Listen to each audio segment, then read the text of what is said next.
एक छोटे से गांव चांदपुर में दो भाई रहते थे। अद्युत बड़ा भाई और विहान छोटा भाई। अद्युत शांत, जिम्मेदार और थोड़ा अंतर्मुखी था। विहान शरारती। दोनों भाइयों में उम्र का सिर्फ 3 साल का अंतर था, पर प्यार का फासला शून्य।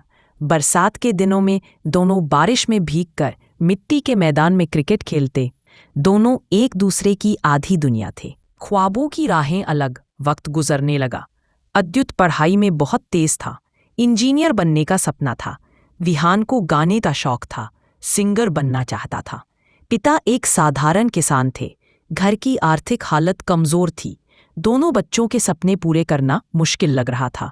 एक रात अद्युत ने खुद फैसला लिया, पापा, मेरे पढ़ाने का खर्च कम कर दो। विहान का म्यूजिक क्लास मत बंद करना, उसके सपने बड़े हैं। विहान ने सुना तो उसकी आंखें भर आई। भैया, तुम मेरे लिए अपना सपना क्यों छोड़ोगे? अद्युत मुस्कुराया, तू सपना नहीं है, तू मेरी जान है। पर धीरे धीरे हालात बदलने लगे। जितनी उम्मीदें भी घर में थीं, सब अद्युत से जुड़ती गईं। विहान को महसूस होने लगा कि उसका टैलेंट, उसका शौक सब पीछे छूट रहा है। अद्युत शहर में व्यस्त हो गया। विहान अकेला पड़ गया। उसे लगता कि भैया अब उसे समझते नहीं।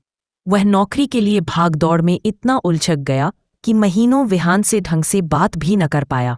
विहान को लगा, भैया बदल गए हैं। उधर अद्युत सोचता था, विहान मुझसे दूर क्यों जा रहा है? गलतफहमियां बढ़ती गईं।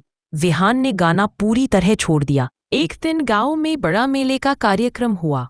विहान को गाने के लिए बुलाया गया। शुरू में उसने मना कर दिया, पर माँ ने कहा, बेटा, एक बार मंच पर जाओ, तेज सुर में भगवान बसते हैं। विहान मंच पर गया। लोग मंत्रमुग्ध हो गए। गाने के बाद भीड़ तालियां बजा रही थी। अद्युत भी वहीं भीड़ में चुपचाप खड़ा था। उसकी आंखें गर्व और पछतावे से भर गईं। लेकिन अचानक विहान मंच से उतरते ही बेहोश हो गया। उसे तुरंत अस्पताल ले जाया गया। डॉक्टर ने बताया, पिछले कई महीनों के तनाव और अवसाद ने शरीर को कमजोर कर दिया है। बच्चा मानसिक दबाव में है।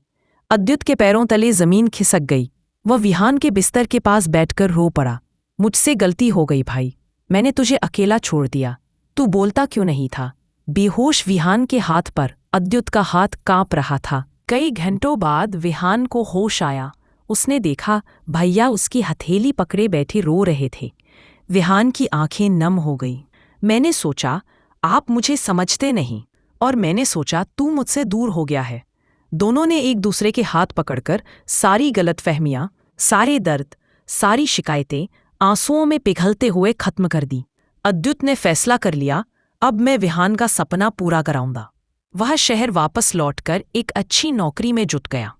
हर महीने अपनी कमाई में से हिस्सा बचाकर विहान के लिए म्यूजिक क्लास और ऑनलाइन रिकॉर्डिंग कोर्स दिलवाया। धीरे धीरे विहान का आत्मविश्वास लौट आया। उसने अपना पहला कवर सॉन्ग रिकॉर्ड किया। वीडियो सोशल मीडिया पर डाला। वीडियो वायरल हो गया। लाखों लोगों ने देखा। फिर एक दिन बड़ा मौका मिला।